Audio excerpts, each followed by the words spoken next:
Yayasan Dana Kemanusiaan Kompas kembali menyalurkan bantuan kemanusiaan bagi korban gempa di Kabupaten Majene, Sulawesi Barat yang terjadi pada bulan Januari lalu. Bantuan ini merupakan bantuan lanjutan setelah sejumlah bantuan yang telah disalurkan. Kali ini bantuan Dana Kemanusiaan Kompas diberikan kepada SDN 4 Mekata di Kecamatan Malunda.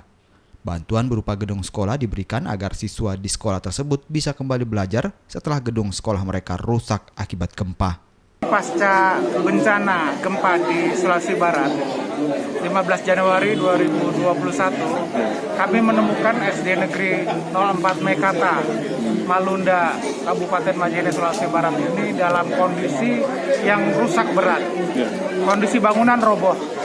Dan kami memilih tempat ini untuk segera mungkin diperbaiki kembali dan menjadi tempat aktivitas anak-anak sekolah yang selama ini belajar sekolah di tempat-tempat darurat. Fasilitas sekolah apa yang dibangun sini? Jadi yang kita bangun di sekolah ini terdiri dari 6 lokal, kelas 1 sampai kelas 6, juga 1 ruang perpustakaan dan 1 ruang guru. Ruang perpustakaan pun juga kita lengkapi dengan buku-buku yang kita kirim dari Jakarta. Gedung sekolah yang dibangun lengkap dengan fasilitas pendukungnya dan menghabiskan dana hingga 2,2 miliar rupiah. Atas nama Bupati, pemerintah daerah Kabupaten Majene, kami mengucapkan terima kasih yang sebesar-besarnya kepada Kompas Group, Yayasan Dana Kemanusiaan Kompas. Luar biasa bantuan yang diberikan kepada kami. Ini sangat membantu terutama di bidang pendidikan. Dengan adanya fasilitas pendidikan yang terbangun di sini, otomatis ini akan membuat aktivitas belajar mengajar dari guru dan anak-anak di sini bisa berjalan kembali seperti semula.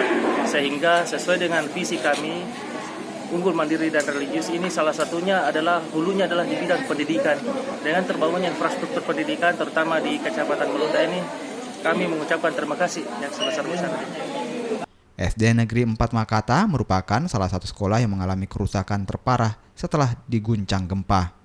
Akibatnya, para siswa hanya bisa belajar di tenda darurat. Edwin Arampitu, Kompas TV, Majene, Sulawesi Barat.